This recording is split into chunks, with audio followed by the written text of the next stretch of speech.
Good afternoon, everybody. It is Monday, May the 18th. I'm Keir Murray. I'm a Houston-based political and public affairs consultant, and I'm joined by longtime University of Houston political scientist, who also happens to be my dad, Richard Murray. Hi, Dad. How are you today? I'm just fine. Another day in paradise. We're all living. We've got about 1.5 million official cases of COVID-19 in the United States. Sadly, about 90,000 fatalities that we know of. It looks like that case level has begun to plateau, at least, which thankfully, but still too high. I wanted to, as we usually do, just take a moment to take stock of where you think we are in terms of this pandemic, both from the public health side that I just mentioned, as well as the calamitous economic situation we find ourselves in at the moment. Right.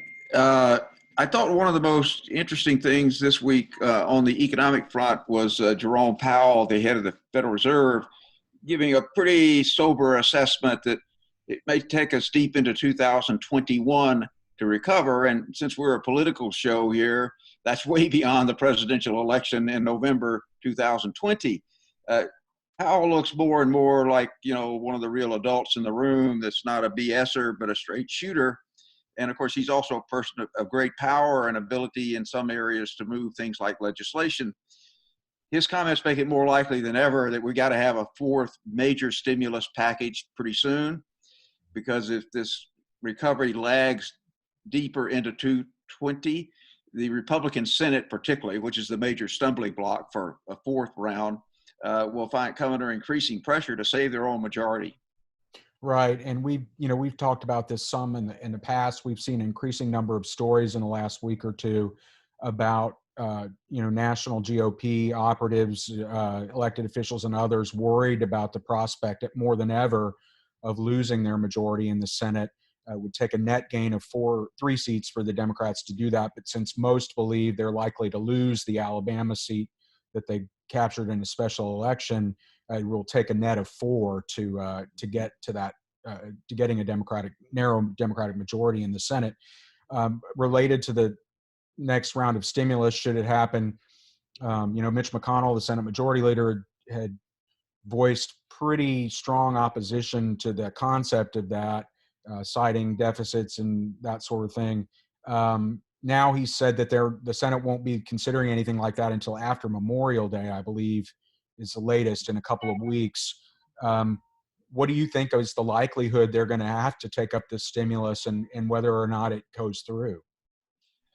I think they have to. The question is how quickly. I think McConnell's going to come under increasing pressure from his 8 or 9 somewhat vulnerable senators around the country in states like Georgia that haven't been much on the map, that they could face a real wipeout in the Senate unless they respond, because despite talk about, blue states getting bailed out, all the state budgets are ruined. Georgia's, Maine's, Iowa, states that have Republican senators that were not thought to be originally in great trouble. So I think the Senate's going to move just out of sheer survival. Ambition theory is the best notion we have of explaining why politicians do. And, they fought hard to get these positions and they want to keep them. And right now, the country is not worried much about deficits.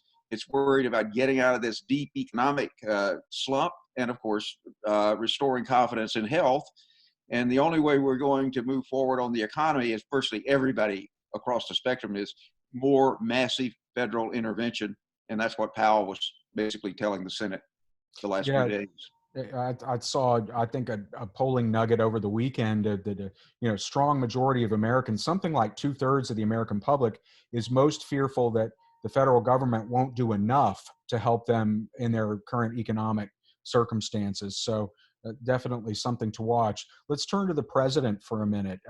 We continue to see sort of all over the place behavior from him in terms of his tweets on social media. I gathered that in the last few minutes, he told reporters that he's been taking hydroxychloroquine.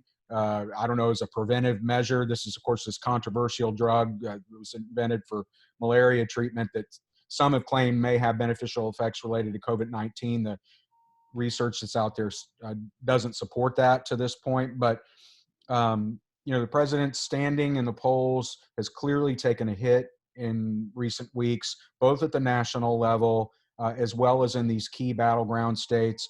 I saw a poll out of Florida over the weekend. He was trailing by 6. That was an eye popper for me. A poll out of Colorado today, he was trailing by 13, just garnering just 40% of the vote.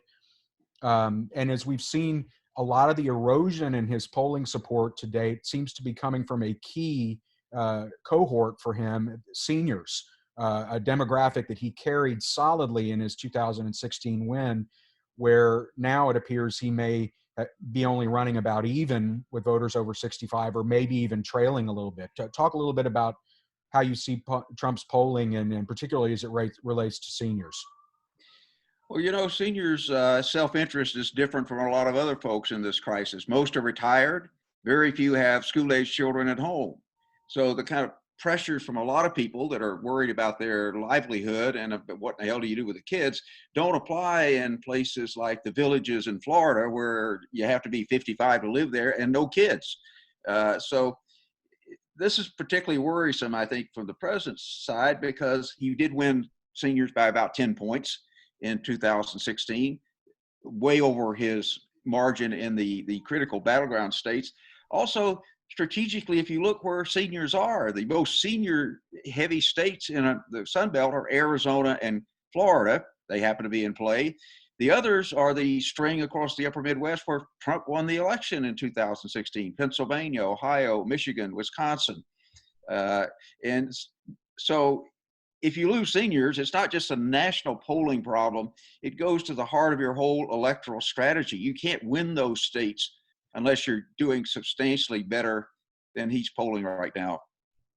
Yeah, and you see the beginnings of what looks like discomfort from his campaign apparatus. After a sort of glowing New York Times profile of Brad Parscale, his current campaign manager, replete, including a big photograph. We get reports that Trump is threatening to get rid of Parscale or even sue him once he brought in bad polling numbers. He may have been kidding about that. That's unclear. But still, talking about potentially bringing Corey Lewandowski from the 2016 gang back in to the fold. And we've seen what we suspected would happen, which is that the campaign is now mounting a very aggressive and very negative campaign against Joe Biden, questioning his mental faculties, this Obamagate controversy, dealing with the unmasking of Flynn, the former national security advisor who pled guilty to a crime. What do you make of the posture his campaign seems to be taking, and what the prospects for that being successful are at this point? Well, I understand why they're doing it, because Trump all along had figured that the tent pole of his reelection campaign was great economy. You're better off now than you were 4 years ago. Of course, that went out the window right after March 1st, and it's not going to be restored.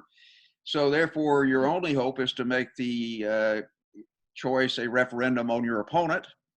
The historical evidence, political science, that's much less likely to work when you have a controversial incumbent, because you're the person that the voters are going to be focused on, because they've watched you for now 5 years as a candidate and now as president. And you insist on dominating the political, you suck all the oxygen out of the room because you're Trump. But that makes it difficult to make the other guy the center of attention. He's so undisciplined that he can't stay focused, even if he wants to go after Biden personally. He keeps bringing up stuff that makes it about himself. And incumbent presidents don't get reelected typically when there's a severe economic slump, going back to Martin Van Buren in 1840. So the historical trends are not encouraging, but you go with what you've got, and what you've got is not a perfect opponent, to be sure, and Joe Biden. But Biden is a known quantity to most voters. He's more difficult to demonize because the general impression of him is maybe he's something of a lightweight and a gaffe machine, but he's a likable guy. And that's not easy to change in the course of a campaign for someone who started running for public office almost 50 years ago.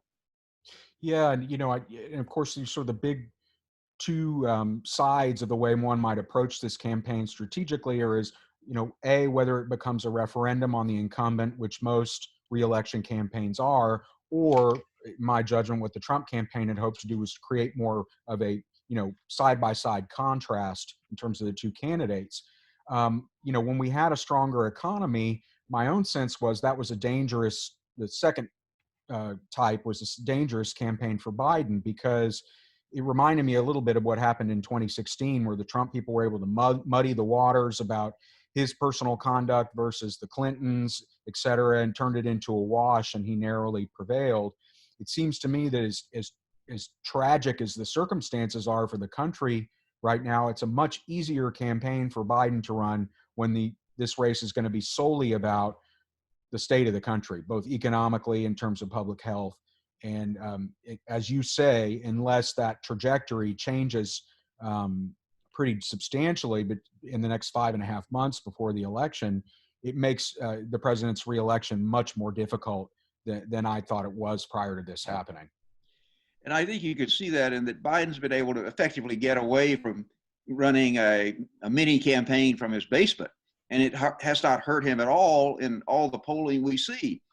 And normally, the challenger would have to show a lot more leg at this point. But Biden's been able to skate by because Trump remains the issue.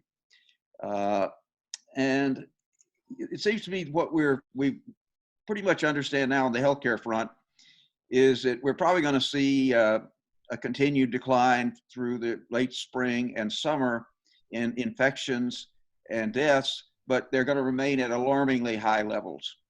With the wild card, of course, being a repeat of 1918, that the epidemic comes back in October, November, when it starts getting cooler again, and that would just be an absolute disaster for the entire country and the economy, and almost certainly for the incumbent president. None of us knows how that's going to play out, but there's a lot more downside to the economy between now and the election day than upside for the president.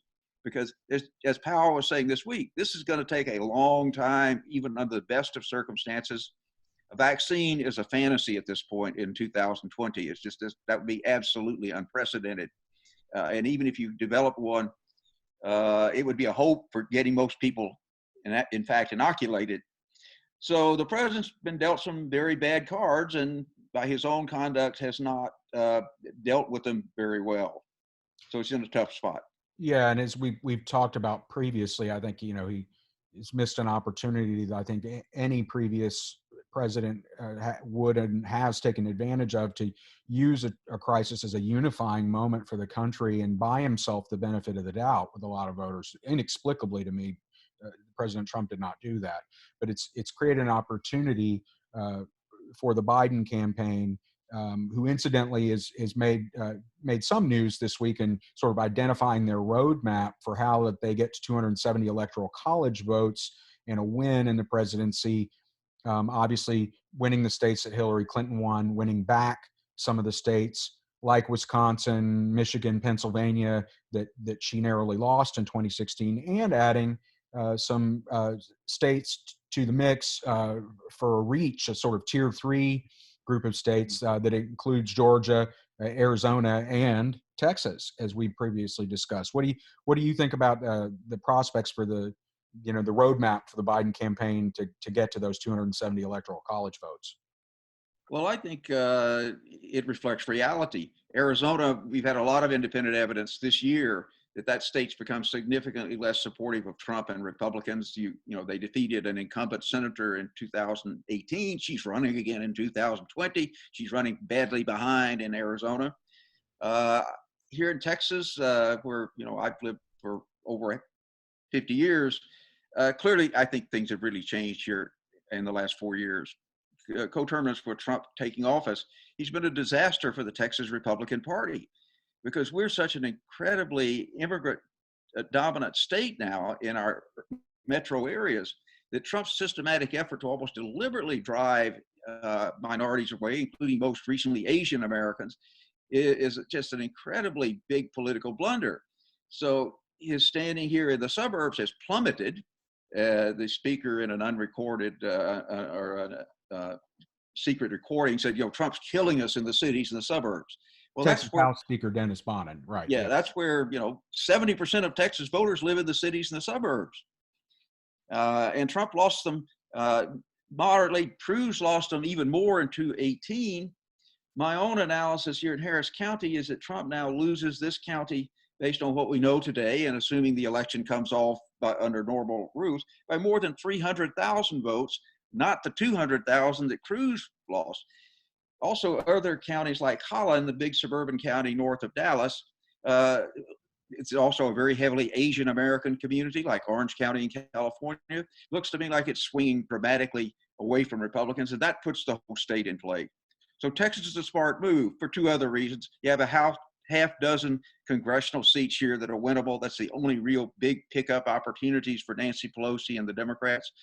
And you have a vital election for the state house that will draw districts next year or sometime in the future, where Democrats have a real chance of getting a majority in the state house in Austin. And I would say also an outside shot at defeating John Cornyn in the U.S. Senate race. Yes. Maybe, one of the reach states for Chuck Schumer and the Democratic Senatorial Campaign Committee, but I don't think is off the table because, as you say, we're not immune to the factors that are affecting the rest of the country. Trump won the state by 9 points 4 years ago with basically nothing happening statewide on the campaign side. And as we know, Cruz won by just 2.5 points 2 years later. So, and polling we've seen pretty consistently shows the state is going to be competitive. As you've previously said, we do expect Cornyn to probably run ahead of the president by a few points in the state. So it would depend on how far Trump basically drags the rest of the Republican ticket down. But I don't think it's off the table by any means. Yep. And my own sense is that a lot of this from a statewide level is going to come down to the degree to which the Biden campaign and other outside forces like a Michael Bloomberg, for example, calculate that we're worth some investment.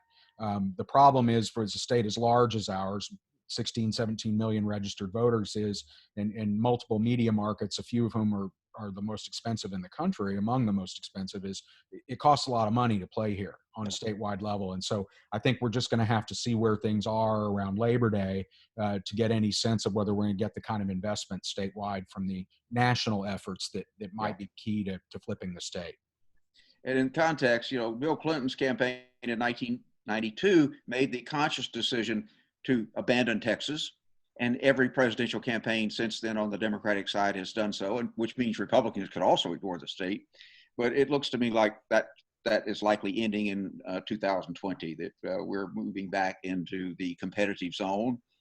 But as you say, by Labor Day, we'll know whether that's for real or if it's just a head fake. Yeah, and as we've talked about with related to the public health crisis, one of the really striking and unusual aspects of this, from my point of view, has been the absence of a cohesive national strategy to address the COVID-19 pandemic. Seems to me that even in recent weeks, the administration has taken an even further step back and is largely leaving it to individual states and communities to respond as they see fit, which takes us to Texas. As we know, we've been one of the states that's been on the forefront of doing some reopening. The governor had previously announced sort of phase one that allowed, I think, 25% capacity in restaurants and other businesses, stores, things like that. Today, just about an hour or two ago, he announced phase two of that reopening, which includes allowing restaurants and businesses to go to 50% of capacity, now also opening bars, gyms, things like that at 25%, as well as allowing things like daycare, camps, kids' sports, and even professional sports to open in the next couple of weeks. Texas has not been a hot spot overall for COVID-19 cases. We've been a kind of middling state, I think, in that regard. Some indication we're having an increase over the last couple of weeks. That's offset by the fact that we're doing a lot more testing on average than we were several weeks ago. So hard to know for sure what to make of those trends. At this point, I think we'll know more in another week or two. But what do you think about Abbott's decision to go to phase 2 of reopening the state? And, what are the political risks and opportunities both for him and his party as we approach the November election? Well, I think he's responding to his right flank, the Tea Party folks and others that have been very unhappy with the shutdown and have really been pressing him hard to open up and open up fast. And that's what he's doing. But it's risky because none of us knows exactly how this will play out, but every public health expert says this will lead to an increased level of infection and ultimately death. But at what level, we just don't know.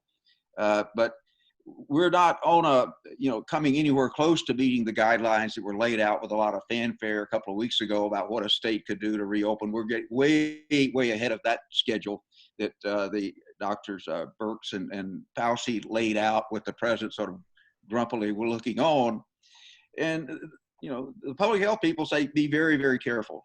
But that's, we're not health experts. We don't know what's going to happen, but there's a big risk here. Abbott's not on the ballot, but a lot of Republicans are.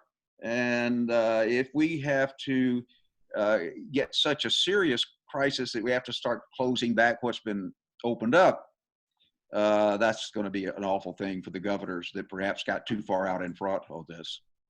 Yeah, and I think it's worth noting in his announcement today, he did exempt a couple of areas from this phase 2 reopening, notably 4 counties around Amarillo, where they've had an outbreak, I think, tied to the meat packing industry, as well as El Paso County, where they've had a flare up as well. They're sort of on hold for the moment for going to this phase 2 of reopening. And he did say in his remarks that, they may have to respond accordingly if there are flare-ups in other places and scale things back. But as you say, we just don't know at this point.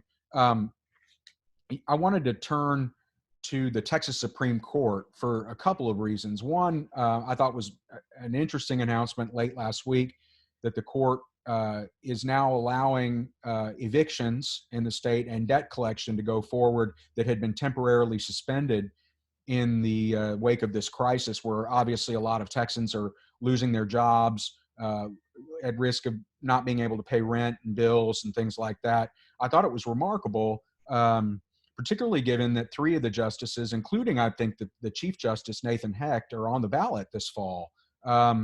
It seemed, in his remarks to the Austin American Statesman, to the effect of, well, we got to get back to business as usual. We got to get back to normal. Most people I know out in the community don't view this as anything like a normal situation financially for many families in the state. What do you make of this allowing evictions to go forward and these debt collections? Well, there's a lot more renters and people in trouble with their mortgages than landlords or people that have banking stock. So the political risks are pretty great. We have partisan judicial elections in Texas. You run as a Democrat or Republican. Republicans have won all of them since the early 90s. But the last 3 that were up in 2018, the margins were pretty close, 5 points, 6 points. That's not a big cushion. If you get on the wrong side of issues that hit an awful lot of people who may show up and vote, you could see for the first time a Democratic breakthrough on the Supreme Court and the other statewide offices across the state. And then we've got this separate issue we're going to get to, I understand, about the Supremes in Austin have now taken on this voting issue about what qualifies a person in Texas to get an absentee ballot. Yeah, that in fact was the next thing on my list related to the Texas Supreme Court, the ongoing saga of vote by mail, both as it pertains to the primary runoffs, which have been rescheduled for July 14th, and are, we're now under 60 days away from that runoff taking place, and just 40 days or so away from early voting beginning, but as well as the November election. Trial court judge in Austin sided with the plaintiffs who maintained that lack of immunity to COVID-19 constitutes a potential disability, therefore should allow anyone who wants to apply for and receive a ballot by mail, which normally is only allowed for people 65 and over or who are otherwise disabled or living outside the state. 14th Court of Appeals here in the Houston area upheld that ruling sometime last week, I believe. But Ken Paxton, the Attorney General, uh, asked the Supreme Court to intervene and stay that order from the 14th Court of Appeals, which he did. And we now, I believe, have arguments scheduled for Wednesday of this week, uh, where they will ultimately decide this case. Um, you know, one assumes, since the sort of national and state Republican Party apparatus seems to be opposed to expanding vote by mail beyond its current what's allowed, one might assume that the Texas Supreme Court will just sort of go along with those wishes. Maybe I'm wrong about that, but first, what do you think they're likely to do? And second, what do you think the effects of their decision might be? Well, if we look at the judicial behavior to date on this issue, in Wisconsin, everybody voted with their partisan interest. The Republican judges all voted to not extend the window for ballots coming back, issue appeal to the Supreme Court on a somewhat different basis. The 5 Republican appointees all turned down the plaintiffs, the 4 Democratic appointees. Here in Texas, the judges that have ruled, the trial court judge in Austin, the 3 appellate court judges here, if they were appointed by Democrats, they ruled for the plaintiffs that want to open up absentee voting. If they were appointed by Republicans or elected as Republicans, they voted no. The Supreme Court has 9 Republicans. So I got to think pretty overwhelming likelihood that they agree with Paxton and impose restrictions. And that's a very dangerous move in a state where, the extent we've got any polling data, voters are overwhelmingly in favor of making vote by mail easy in the age of the coronavirus. Yeah, I mean, and it'll be interesting to see how that plays out. I agree with you. And as we noted in Wisconsin, we discussed previously, a lot of people think the decision both by the legislature to not postpone the primary, as well as the state Supreme Court's action, backfired politically against them. And they were trying to hold the Supreme Court's seat there that they lost badly. And what do you think that will mean as a practical matter, if assuming they ultimately reject the plaintiffs' attempt to expand vote by mail? What will that do to how we how these elections come off, both in July and in November? July, much lower participation, we think, in a primary runoff. November, huge participation. Yeah, there's a real potential for a total electoral meltdown here. Since we have had very little absentee voting in the past, persons 65 and older automatically qualify, and a fair number have applied, but even there, more people who are seniors have voted in person. We increasingly in Texas have relied on an early vote window of 12 days before the November election, but those lines are long. And that's without spacing. That's without having to clean the machine after every time everybody votes. That's when you allow straight ticket voting, which is out the window now in Texas. So these lines could be absolutely crushing, like they were in Milwaukee, where people are lined up a half mile long to get in. That's pretty dangerous, I think, for those Supreme Court justices that said, you go stand in that line if you want to vote.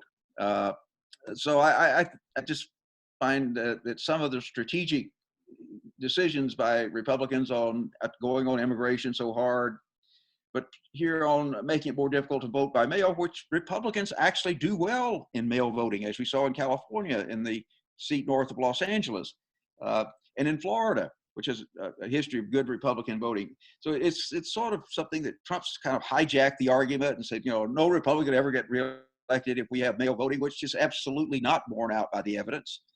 But it could it could create a real backlash, but also a total meltdown for voters, and perhaps a great controversy about what in the hell does the election result mean.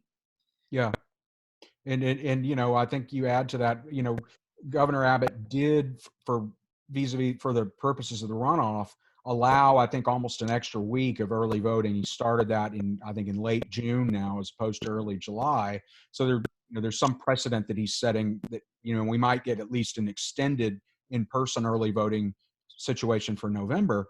But again, back to what happened in Wisconsin, it seems to me you also have the practical problem of getting people to work these locations. As we saw in Milwaukee, you had something like 180 locations that they normally had go down to 5. And the biggest reason was they didn't have anybody to work them.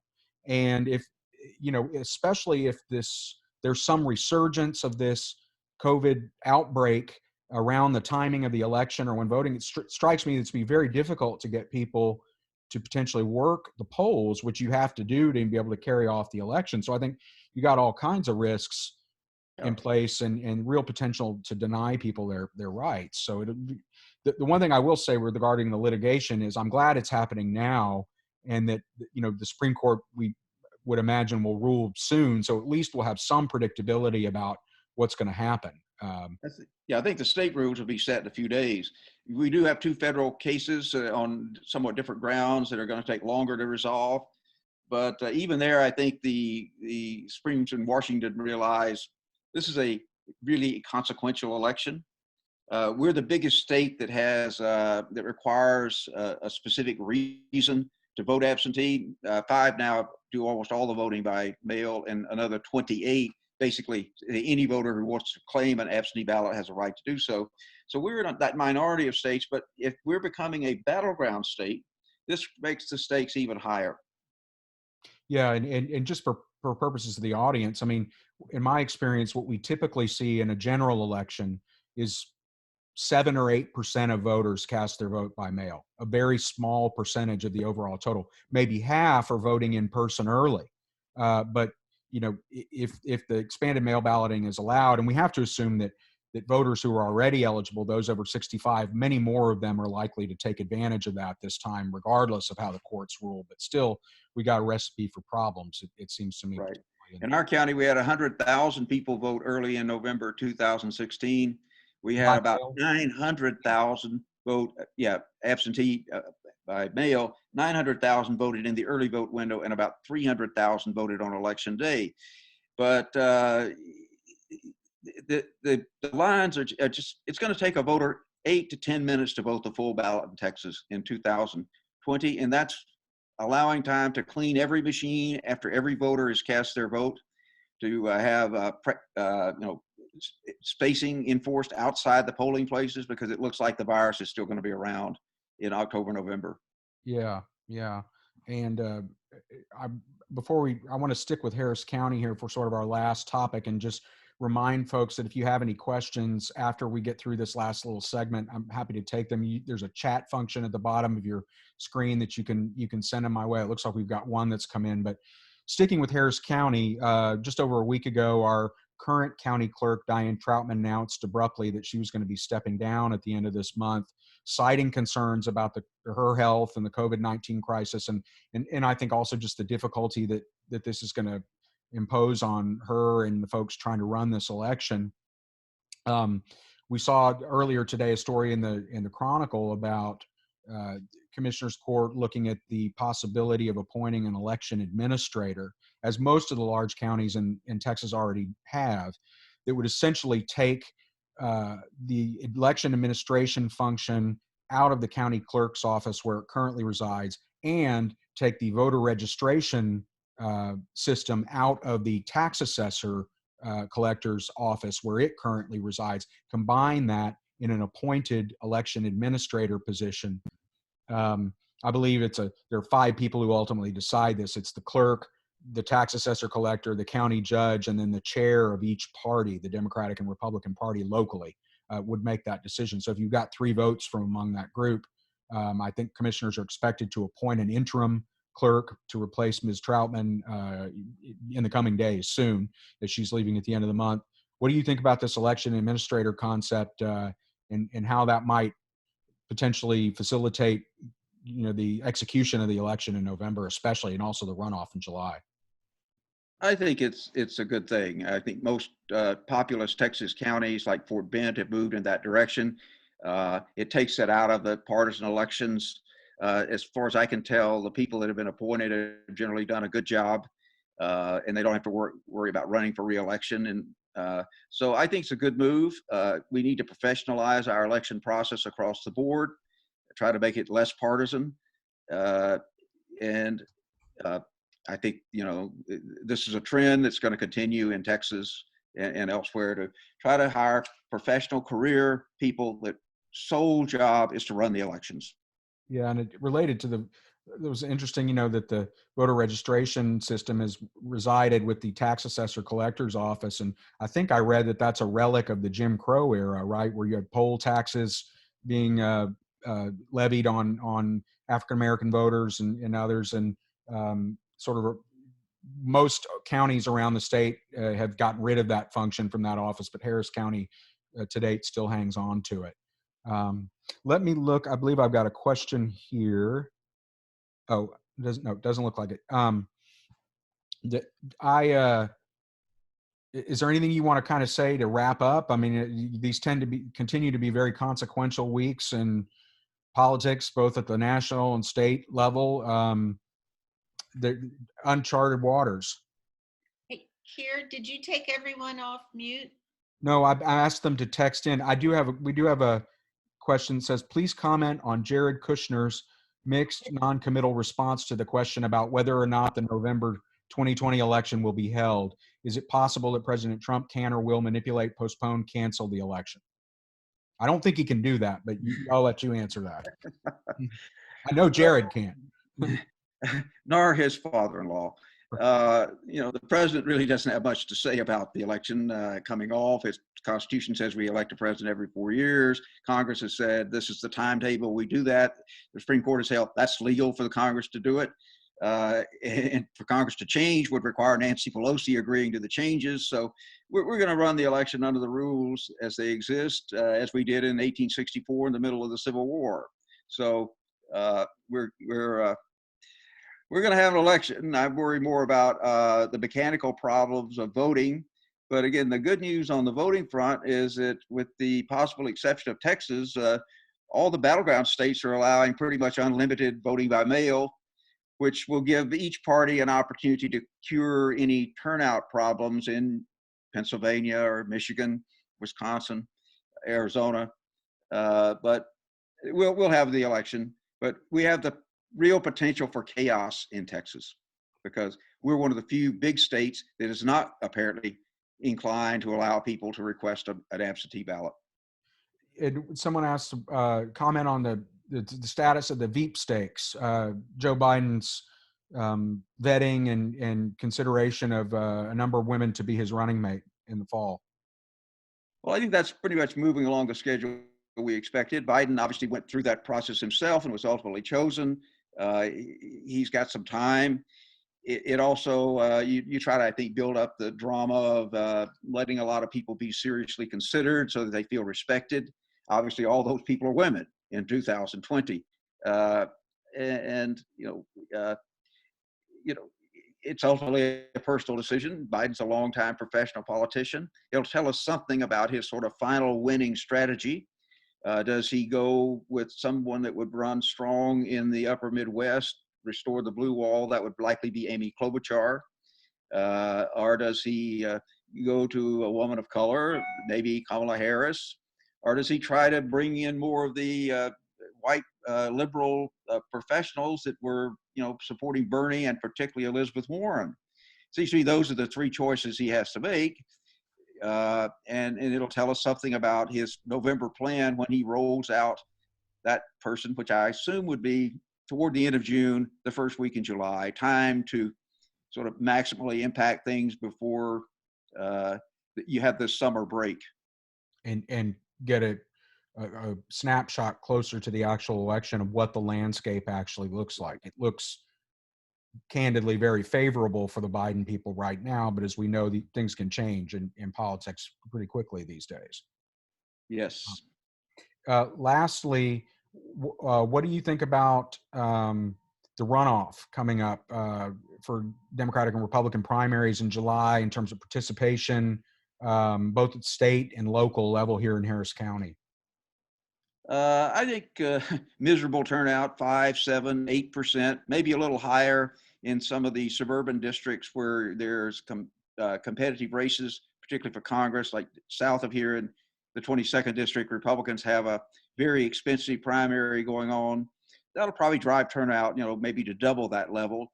So effectively, because the turnout is so miserably low, it'll tell us virtually nothing about what's going to happen in November. We'll go from about 1 million people voting combined in the July election to probably well north of 10 million voting in the general election.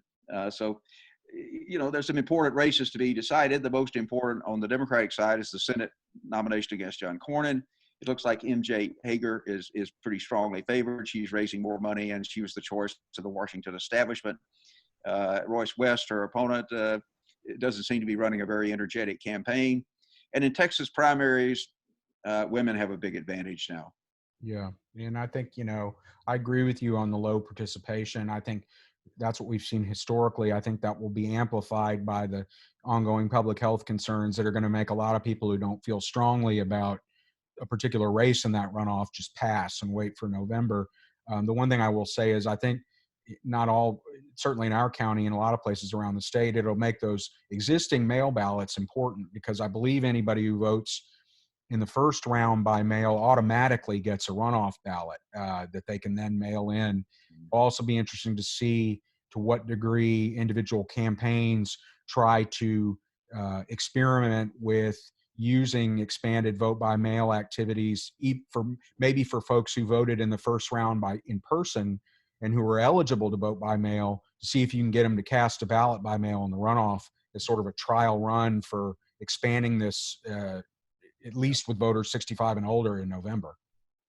Since we've had so little experience with mail-in ballots, our whole professional core, our election officials, are going to be on new ground. Even if the restrictions remain in place, we'll see a lot more mail voting than we've seen before, probably to at least double or triple the usual level. Yeah. Okay. Well, I think that's going to take us through today's installment, unless you've got anything to add here at the end. No, I think that's plenty to cover today. Okay. Well, thanks everybody for joining us at our adjusted time. And I think we'll plan to try to resume at 2 p.m. Next week, if that's possible. But and as always, these will be available on YouTube. Just search Murray Men on Politics, and we've got the previous 6 installments there. Number 7 will be up shortly. And thanks, Dad. And hello. See you next time. Hey. Jonathan. Oh. Do we have a question from Jonathan Day? That's great. You all don't even have to call, but I'll go make sure the gate is ajar right now. Oh, I think he's getting a phone call. Well, all right. Bye-bye, everybody. Okay. Right.